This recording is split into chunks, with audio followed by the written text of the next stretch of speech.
Assalamualaikum warahmatullahi wabarakatuh. Semangat pagi teman-teman semua. Kali ini kita masuk lagi di seri mata kuliah online. Nah, kali ini kita akan belajar tentang konsep dasar dan hukum peluang. Nah, adapun materi pokok yang akan kita pelajari hari ini yaitu aturan penjumlahan, kedua, kaidah penggandaan, ketiga, dua kejadian yang saling lepas, dan yang terakhir adalah dua kejadian yang saling bebas. Nah, yang pertama adalah aturan penjumlahan. Nah, untuk penjumlahan peluang ini, bila suatu peristiwa terjadi, maka tidak ada peristiwa lain dapat terjadi pada saat yang sama. Nah, jika peluang suatu kejadian itu dilambangkan dengan P, maka peristiwa kejadian 1 dilambangkan A dan kejadian peristiwa 2 dilambangkan B. Maka hukum penjumlahan dinyatakan dengan P, A atau B itu sama dengan PA ditambah PB. Nah, untuk 3 peristiwa yaitu PA atau B atau C itu sama dengan PA ditambah PB ditambah PC. Nah, seperti biasa, untuk lebih jelasnya perhatikan contoh berikut. Dalam pelemparan sebuah dadu, berapakah probabilitas atau peluang timbulnya mata dadu 1 atau 3 atau 5 atau 6? Nah, penyelesaiannya itu bila A1 itu sama dengan 1, A2 itu sama dengan 3, A3 sama dengan 5, dan A4 sama dengan 6, serta jika semuanya itu bersifat saling lepas, maka PA1 atau A2 atau A3 atau A4 itu sama dengan PA1 ditambah PA2 ditambah PA3 ditambah PA4. Nah, ini peluang munculnya A1 atau A2 dari dadu adalah 1/6. Sehingga kita dapatkan PA1 1/6, begitupun PA2 sampai PA4. Sehingga 1/6 ditambah 1/6 ditambah 1/6 ditambah 1/6 itu hasilnya adalah 4/6. Nah, ketika kita sederhanakan lagi, itu akan didapatkanlah nilai 2/3.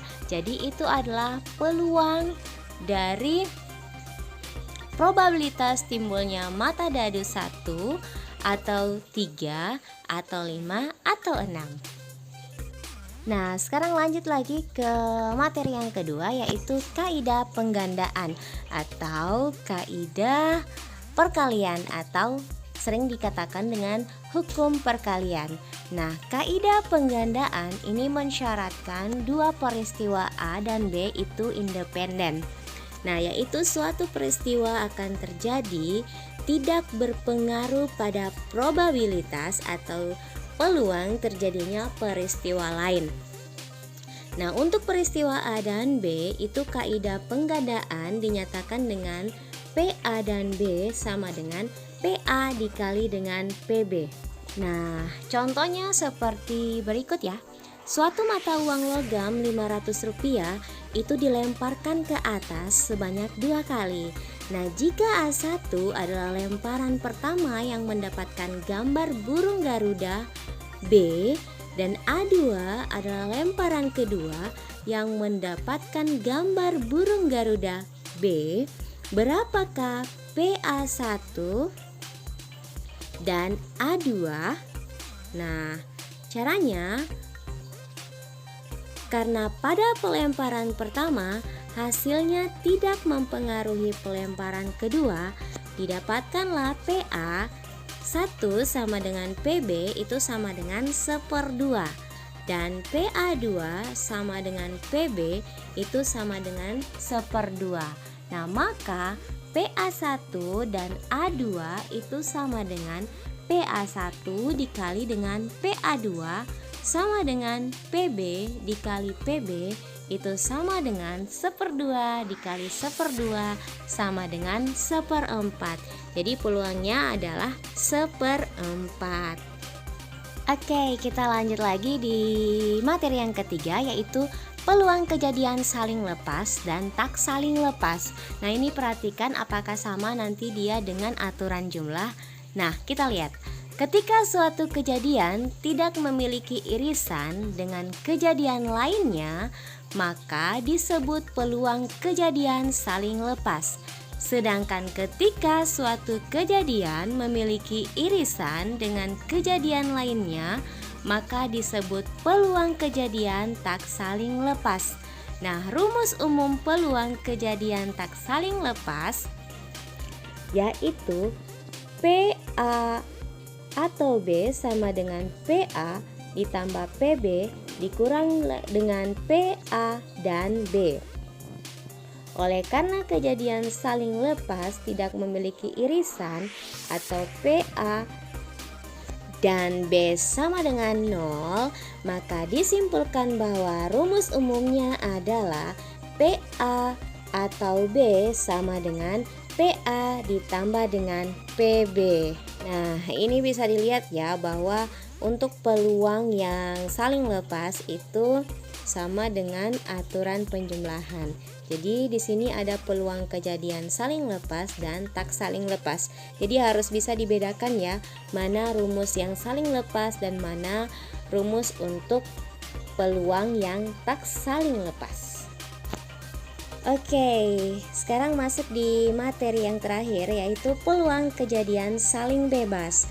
Nah, dua buah peluang dikatakan saling bebas jika munculnya kejadian pertama tidak mempengaruhi munculnya kejadian kedua.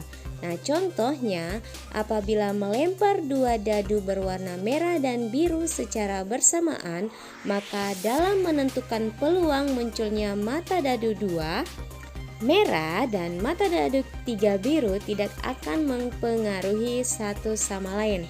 Sehingga rumus umumnya adalah PA dan B sama dengan PA dikali dengan PB. Jadi untuk peluang kejadian saling bebas itu juga sama dengan aturan penggandaan atau hukum perkalian. Nah, selanjutnya untuk supaya lebih memahami lagi tentang konsep peluang yang saling bebas atau saling lepas atau memiliki aturan penjumlahan atau perkalian, teman-teman silakan kerjakan latihan yang ada ya. Nah, ambil dua buah dadu, amati setiap sisi dalam dadu, kemudian lempar dadu tersebut, lalu prediksi kemungkinan-kemungkinan yang akan terjadi, data semua ruang sampelnya. Jadi diingat lagi rumus ruang sampel. Nah, dari semua ruang sampel yang ada, carilah pertama peluang munculnya mata dadu berjumlah prima, kedua peluang munculnya mata dadu berjumlah lebih dari 7, ketiga peluang munculnya mata dadu berjumlah kurang dari 5, keempat peluang munculnya mata dadu berjumlah prima namun lebih dari 7, kelima peluang munculnya mata dadu berjumlah lebih dari 7 namun kurang dari 5, 6 peluang munculnya mata dadu berjumlah prima atau lebih dari 7, dan yang terakhir peluang munculnya mata dadu berjumlah lebih dari 7 atau kurang dari 5. Nah, ini sama seperti di pertemuan pertama, buatkanlah videonya, cara mengerjakannya, kemudian kirim videonya di grup Telegram ya. Sekian dulu materi kita hari ini. Insya Allah kita akan lanjut di materi selanjutnya. Wabillahi taufiq wal hidayah. Wassalamualaikum warahmatullahi wabarakatuh.